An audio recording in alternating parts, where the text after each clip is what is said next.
It was a long time ago, when I was still a kid. One day, as I wasted precious internet time on random Pokemon fan sites, there was this one that spoke of an emulator and ROMs. With all the curiosity of an ignorant child, I downloaded the thing, fiddled with it, and was amazed to find that the game I had on a physical cart, running on physical hardware that was right next to me, was now on my computer screen. But there was more. Along with the Game Boy Classics and a couple of ROM hacks, there was this other game called Pokemon Diamond. No, not that one. This one. It kind of looked like Pokemon, but even as a child, I knew there was something off about it. I just didn't know what it was, nor did I care. I loved it. That was the first time I played Keitai Denjuu Telefang, or Mobile Monsters Telefang, as the fan translation calls it. This monster-taming JRPG was developed by Natsume and published by Smilesoft in November of 2000, released in 2 versions because of course it was. Now you might be wondering, Mary, you've been away for a year and a half, why the hell are you reheating your 8-year-old nachos? Well, the main reason is that the fan translation has since been completed, and the old video is pretty crummy and misses out on some contextual bits. Plus, I just kind of want to. Telefang starts with a young boy named Matsukiyo, daydreaming about visiting the mysterious Denjuu World. This peaceful moment is interrupted when a malicious baseball comes flying, nearly hitting him. This was thanks to Shigeki, our protagonist, who has come to pick it up. However, the conversation quickly shifts back to the topic of the Denjuu World, and how a certain type of mobile phone is needed to visit it. At that very moment, the 2 boys hear a phone ringing from within the tree, and it turns out that this is one of those phones. Shigeki picks up the call, resulting in something happening, and they get thrown somewhere they don't recognize. After looking around, wondering what they got themselves into, a strange, turtle-like creature approaches them. This is Musa, the elder of Tronco Village, and surprise, this is indeed the Denjuu World they were talking about. Musa called them here because there's a problem. They've lost contact with Netaro, a lazy bum responsible for carrying water to the village, and they need someone to figure out what's going on. Musa also warns you that Netaro's little brother could be involved in this, so for your safety, you'll be accompanied by a Denjuu. It's here that you meet your starter, the powerful Crypto or the speedy Fungus, depending on which version you're playing. As was common, power and speed versions are otherwise 99% identical, with the remaining 1% amounting to little more than different monsters showing up in the wild. Whichever the case, you're then given a map and sent on your way. Long story short, Kid visits magical world, Kid makes friends, Kid goes on an adventure. It's peak fiction, let's go! So, what's the Denjuu World like? At a glance, it's a fantasy world with lush greenery, big mountains and oceans, and a touch of mystical nonsense, depicted in that chunky top-down Game Boy aesthetic that I love so much. Humans and Denjuu live with one another, becoming friends and engaging in activities together. One is the act of Telefang, a popular way to settle arguments by having a battle between Denjuu. Some partner up with humans, and those who are particularly adept at handling Denjuu are called T-Fangers. However, the 2 worlds weren't connected at first. There's a curtain of darkness separating them, but scientists from the big Sanayaba group found a way to cross it. Due to the unexplored dentures of the Denjuu World, humans began befriending them and developed the D-Shot, a special kind of phone that allows both sides to contact each other easily and to quickly travel through the antenna trees, just like the one from the intro. And so was established a shared society between humans and Denjuu. Some locations are more modernized, with increased human presence, while others haven't moved on so quickly, for not every Denjuu has fully accepted the idea of sharing the world with humans that may or may not be trustworthy.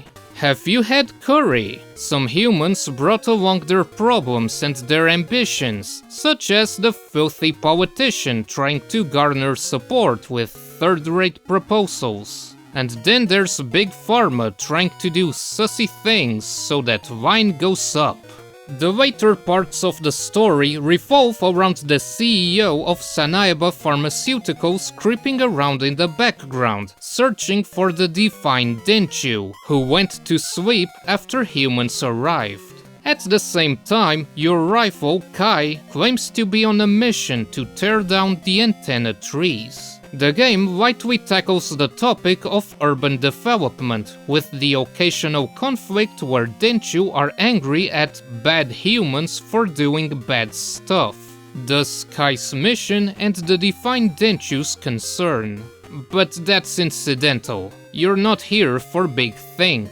You're here to put yourself in Shigeki's shoes and sweaty baseball cap and to explore this world in all its tropey glory. You know there will be silly goobers making trouble, you know there is an edgelord rifle, and you know there is power of friendship. And I wouldn't have it any other way. It's very video game and rule of cool, as the universe plays along with things that would break common sense in any other place. For example, a story and gameplay connection is that Denjuu literally changed from the introduction of human objects, like rocket launchers and machine guns.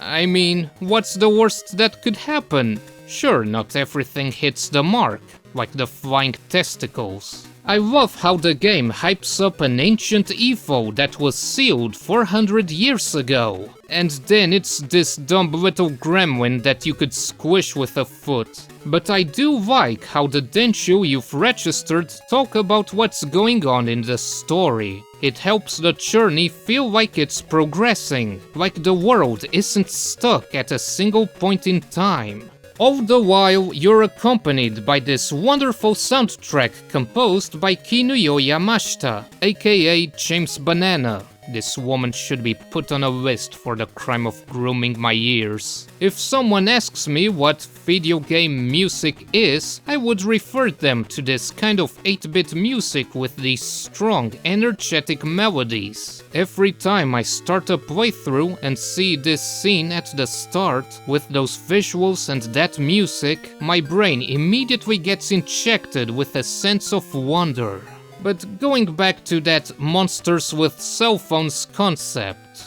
If you're thinking how bananas of an idea it is, well, first of all, congrats boomer, and secondly, so did everyone else back then. Wow, Japan's so quirky and weird. Lol, Lamau, am I right, Oomfies? Let's put our context hats on for a moment and think about what mobile phone meant at the turn of the millennium. No, not those Linux mini-computers you carry around. I'm referring to these little guys. They made funny sounds and had a snake game built into them. Japan was at the forefront of the mobile industry during the 2000s, and that extended to mobile gaming. It was a treasure trove of oddities, with obscure games and the occasional connectivity function adapted to video game consoles. Things like the mobile system GB, which was never available in the West. Of course, as interesting as they might be to explore, many of these things weren't essential or even worthwhile for that matter. The first copies of Telefang came with this dinky little attachment that flashed a light whenever a monster calls the player. Wow. More useful were the phone numbers revealed in magazines and TV commercials, which allowed you to befriend Denjuu that you normally couldn't find anywhere in the game. You can argue that it's unfair to those who miss out on the numbers, and having lived on a backwater island all my life, I fully agree. But damn, wouldn't you be the coolest kid on the block if you knew those phone numbers? That Mo-san guy was also around for Telefang 1 all along. He just didn't appear in Telefang 1 the game. Oh, and Shuhei Iida, the executive producer, is also there. The way they refer to him as God Iida certainly aged like milk, huh?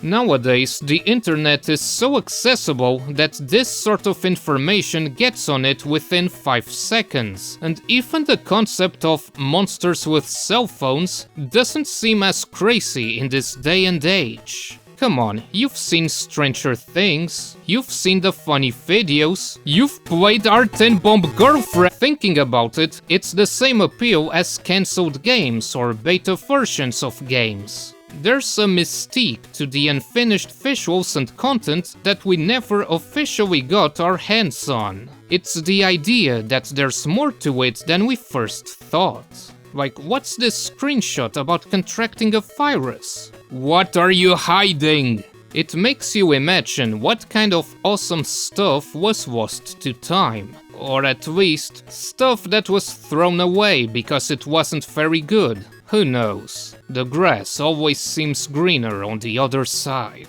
The more sinister side of that information asymmetry is that it can contribute to the idea that other monster taming games from that era were just Pokemon clones. There used to be this magazine called Pokemon World, and sometimes they had a section called Poke No, which showed games that stole Pokemon's ideas. Telefang was in one of them, and I remember it also had that Animorphs game, which they scored 40-something out of 100. I'm sure my copies are somewhere, but against all hope, someone has scanned a few issues, although not the one I'm referring to. But believe me, this was still one hell of a trip down memory lane for me.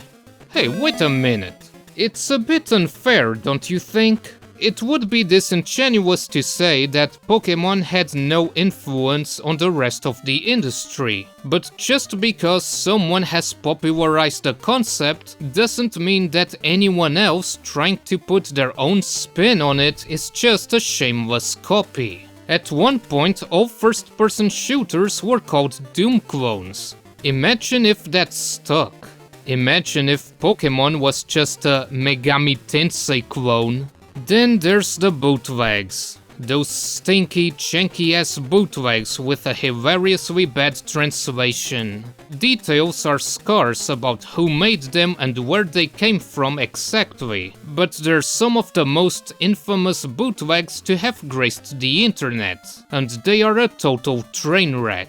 But as I said all those years ago, train wrecks are fun to watch. From the moment you boot them up, you're greeted by an intro that isn't colored properly, followed by the complete removal of any naming function. As a result, the protagonist's name is locked to back. You can't name your Denjuu, and they have their names cut down to 6 characters, and for some reason retain their original names after evolution.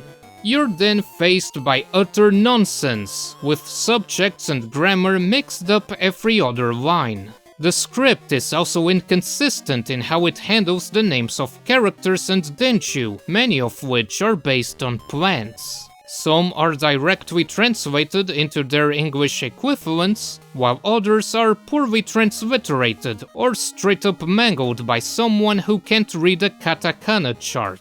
The interface is at least usable, but there's pieces of text being cut off, and presumably to save money on cards, the real-time clock was removed and replaced with a simple timer that advances while playing.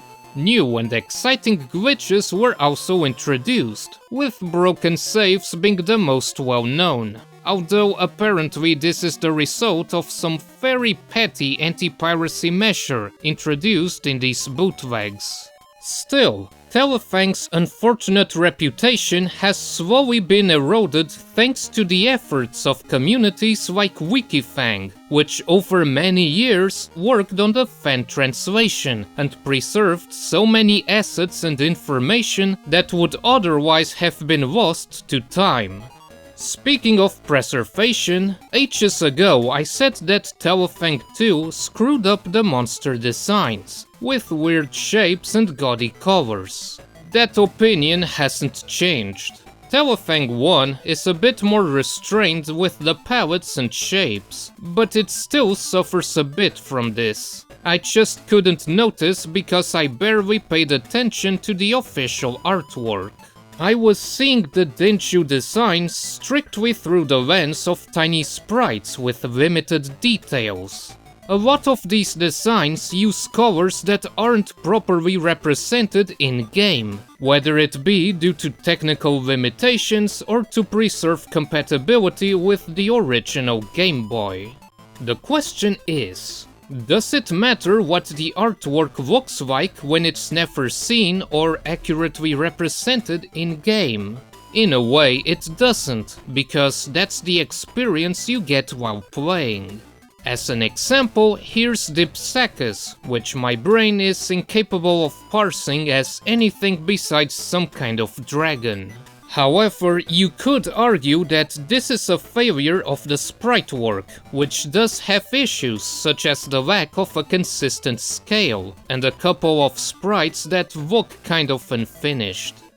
Telefang's progression is about what you'd expect. The story is completely linear. You go to X place and solve Y problem, talking to people in the meantime, delving into progressively more annoying dungeons, and engaging in cockfights using your trusty friends. Power of friendship. Combat is about what you'd expect too, or even less given how barebones it is. It's a turn-based RPG, where up to 3 Denjuu on each side take turns at mowing each other's heads off. Win battles, gain experience points, and level up to grow stronger and potentially evolve into more powerful forms. Each Denjuu is part of a habitat, or type, which determines strengths and weaknesses. Denjuu learn up to 4 moves that inherit it, with the last one being a powerful Denma attack that requires charging up. Moves are sometimes upgraded or even replaced when Denjuu evolve, boosting their damage further or enabling new strategies. As for evolution, there are potentially interesting decisions to make. Many Denjuu can evolve by simply leveling up. Others can evolve through fusion, and some can even do both. There's a pointlessly convoluted naming scheme for them, but generally speaking, natural and DNA evolutions are the strongest, while evolutions with commonplace items can be achieved earlier, but provide lesser boosts in the long run. For example, you can have a 3rd evolution stage for your starters right after they evolve naturally at level 20, but letting it evolve naturally at levels 40 and 60 will lead to their strongest forms. Befriending wild Denjuu is done by kicking their ass and hoping for the best. But against many T-Fangers, you get to recruit the last surviving one, so if you want a specific Denjuu, smack them last. Unlike most RPGs, however, your party members aren't always immediately present. The distance between you and the Denju's home plays a role in how quickly they'll arrive in battle, and sometimes they'll get distracted and ruin your entire strategy. Similarly, each Denjuu has a friendship meter, and the higher it is, the more unlikely it is that they'll disobey you. That's it. That's the combat. It's functional, it does its job. but Telefang's combat is arguably the weakest part of the package. It suffers from the inherent quirks of turn-based combat, while failing to take advantage of its benefits due to the limited scope of its mechanics. Denma attacks are unreliable due to their inconsistent charging time and being prone to missing or being interrupted, while support and status moves provide dubious benefits, besides the frostbite effect that lowers defense. Moves being linked to the Denjuu's type means that the only strategic decision to make is picking the correctly typed Denjuu, and even that can be overridden by raw stats. Given how lopsided battles can feel sometimes, I have a sneaking suspicion that the formula used to calculate damage is so simple that damage can scale to minuscule levels if the stat difference is big enough. And the developers tried to compensate by having boss levels rise faster than the player. But since Denjuu have different waiting times and don't level up in the background, you're going to pick one to stick with, and then just add whatever you befriend in the current area, because you can't rely on a distant Denjuu to save your ass if they randomly get sidetracked. This creates a natural incentive to steamroll the game with your starter, by design. Crypto and fungus are at the top of the food chain, thanks to having 4 natural evolution states. But even before that, they are very reliable, whereas most Denjuu feel underpowered by comparison. The only stumbling blocks are in power version, thanks to a disproportionate amount of Sky-type bosses effective against Crypto's Forest type, and suspiciously few Mountain types to counter them. If you're like me, Telefang is a game that you can go through in autopilot, dealing with it as little more than a numbers game and a super long repetitive maze-like dungeons game.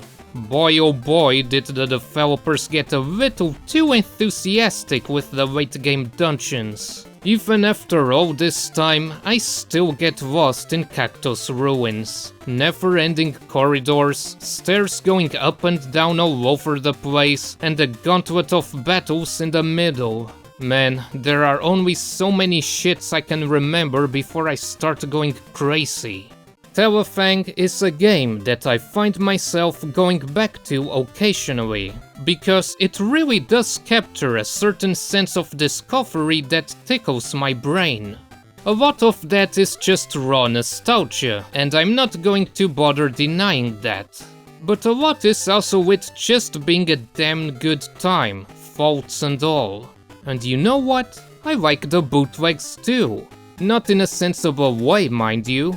They are a ruination of what is otherwise a pair of perfectly fine games. And also so bad it's hilarious sometimes. But I still am glad they existed. Even in that butchered form, I could see the appeal and charm. The music, the visuals, the world and its inhabitants. The raw, unapologetic filios that override any logic. If it wasn't for me stumbling onto them that one day, I might have never played Telefang. I might have never become as interested in monster taming games as I am today. Sure, I would still be a JRPG fanatic, which would lead me to at least some of the better known ones. But I would have missed out on this particular niche. Telefang 2 never managed to recreate the same appeal for me, and that was the end of the series. The developers do continue to make games, and in 2013 rebranded to Natsume Atari. This year they rebranded again, but to a completely different name. The fate of Telefang's publisher is less clear. Some sources claim that Smilesoft was acquired by Rocket Company in 2003, after Shuhei Iida allegedly did some rather ungodly things involving a 15-year-old girl, a stack of money, a cell phone, and a hotel. The original news article seems to be gone, but according to a legal document detailing Imagineer's complete acquisition of Rocket Company in 2016, Shuhei Iida was Rocket's representative up until that point, and would now be stepping down. There's little information about the relationship between Smilesoft and Rocket, but some fans suspect that they were one and the same. The fiscal information shown on their defunct websites is identical, with the latter just specifying that it was founded in 1998. According to a Japanese Medarot wiki, the story goes that Imagineer established Rocket in 1998 as one of their game development divisions. Then Shuhei Iida, being part of Imagineer, established Smilesoft in 2000, before getting merged into Rocket Company sometime in 2003. The timeline in Imagineer's website refers to management changes in February of 2003, but there's a curious gap in the years prior. There's also no mention of Smilesoft, whereas Rocket is said to have become a subsidiary in 2005. But the rabbit hole doesn't end there. In 2006, Rocket acquired 39% ownership of Delta Arts, developers of the DS and 3DS era of the Medarot series. Delta Arts then moved into Rocket's offices until they were shut down in 2016, when everything got absorbed into Imagineer. So that should be where the rights to Telefang ended up. Of course, if nobody wants to bring it back, then it doesn't matter anyway. But then again, in an age where mobile phones are no longer a novelty, but a commodity, perhaps Telefang's time is now past.